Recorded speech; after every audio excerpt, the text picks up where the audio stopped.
What's up, everyone? Hope you're doing great. Today we're going to be talking all about growing Swiss chard.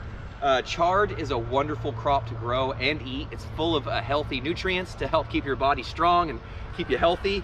It's kind of like a little bit of a spinach and a little bit like lettuce in a way, where some of the bigger leaves, the older mature leaves, you can cook down and use like a cooked green, just like spinach would be used. But what's nice is some of these young inner leaves are a bit more tender and are great when eaten raw or put into a salad, sandwich. It's a lot thinner leaf, not quite as bitter. For me, that's when the young leaves are really where it's at when it comes for me for Swiss chard, because the flavor and the texture is so good. The older the leaves are, they get a little bit more mature. They give you a lot more material to eat. But for me, those taste the best when they're cooked down, sauteed, steamed, however you maybe like some of your vegetables. I like them to saute them up with some olive oil, maybe a little salt, a little pepper, maybe a little garlic. A lot of different ways to use it. For us, it's a beautiful crop that just pushes out and does really well for us. There are some pitfalls that we want to talk about, and so today we're going to talk all about how to grow Swiss chard in your garden.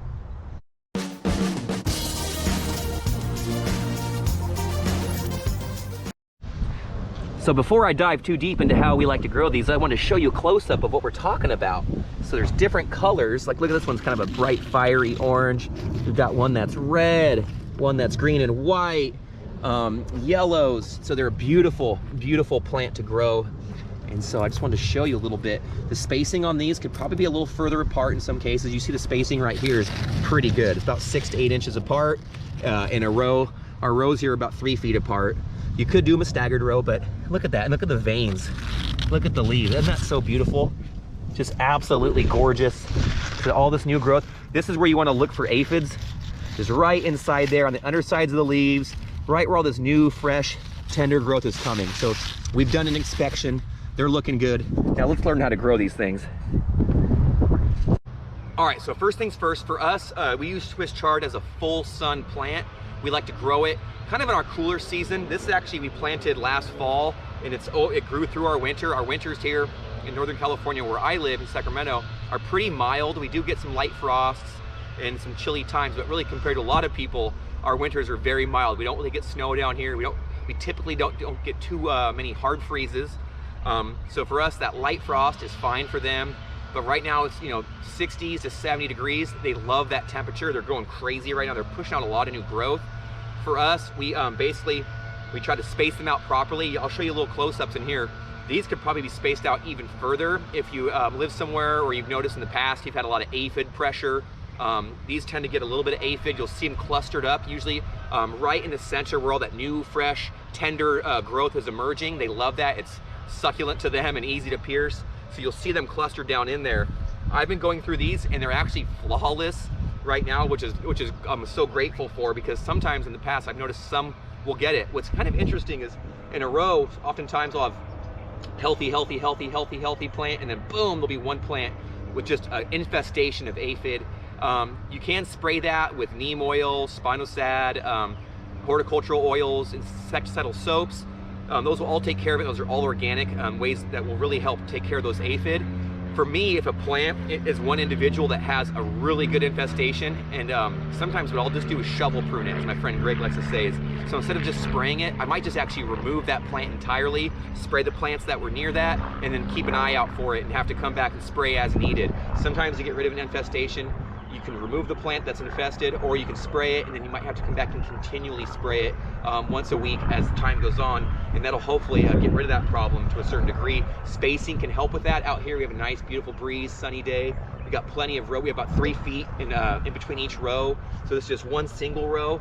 You could even do a tandem row where it's staggered if you want to get a double row of chard in to kind of maximize your space. That's a possibility.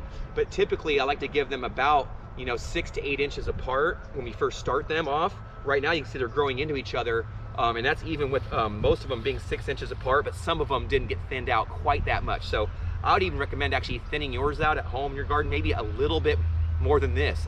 Extra space is going to allow your plants to grow more, get more light, have more airflow, and usually the pests become less of a problem when you have adequate spacing.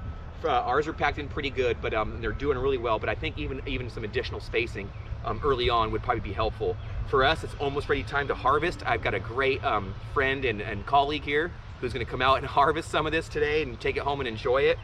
This variety here is called Bright Lights, and it's been doing great for us. As you can see, there's a multitude of colors. The flavors all to me kind of taste the same, but it's kind of cool to have a dish where there's red, there's white, there's green, there's yellow, there's orange, there's pink. It's like a rainbow of colors, so it's really fun and when you look at it as you're eating it, it's a very colorful plant. Also, like I said, very nutritious and nutrient dense. So most things you want to consider when growing them, they like to be adequately watered. Doesn't mean they want to be soggy, but doesn't mean they want to really dry out completely. They kind of have these fine root systems that kind of go out, and sometimes will get kind of thicker. So they have pretty strong root systems, but so keep them lightly moist. We fertilize them with an organic fertilizer in our garden periodically through the season as needed, especially as the temperatures start to warm up and we start noticing a lot more growth emerge.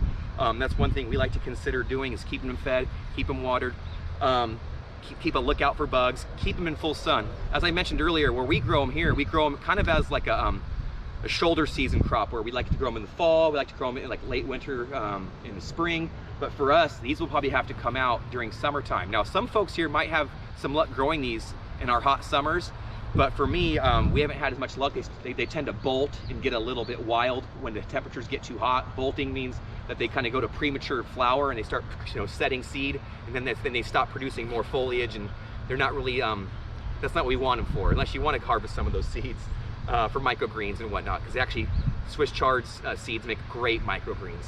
But with that said, we harvest them, we'll actually cut these down all the way down. Maybe I'll show you close up, and we cut it down, leave a little nub behind. And what's great is if the season's still going, then it'll push out all new leaves, and then you might be able to get second, third, maybe even a fourth harvest out of them. For us, once the temperatures get above mid 80s and into the 90s, it's time for these to probably go, if not even shortly before that. Preemptive strike, if you will. But really, it's a matter of just making sure they're in full sun, they got proper spacing, proper watering, keep the soil fed. We actually amend a lot of compost into our garden out here, and each year, the more that we build up our soil, I've noticed the healthier the plants are. When the soil is pretty poor, or if they're not getting proper nutrition or proper watering, that's when I've noticed that we tend to get more bug problems, is when the plants are stressed. When the plants are happy, we get a lot less bugs, which is great, which means less spraying or even no spraying at all, which we really love to do out here. So I highly recommend growing Swiss Chard. Maybe where you live, it might be a little cooler, and you might be able to actually grow these through the summertime. It really depends on the climate where you're at, and I would check on that. But for us, it's a great crop. I love sharing it with the students and the staff. And so I hope that you're getting inspired yourself to maybe try some out. Like I said, the young leaves are great to harvest and eat fresh in a salad, in a sandwich. The older leaves are great in a stir fry or any other cooked fashion. So they're pretty versatile little plant, and their flavor is sometimes pretty mild. And so you can kind of add in your flavor as needed. But a great way to pack in some greens into your diet and get some good nutrition in you, as well as have a beautiful plant out in the garden. So I highly recommend growing Swiss Chard.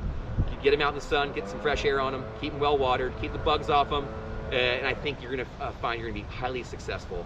If you have any questions, please put those in the comment section. If you stayed around this long, I thank you so much for being here. Please, if you're not already, please subscribe.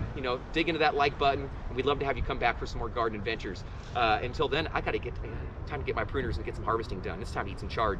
See you guys.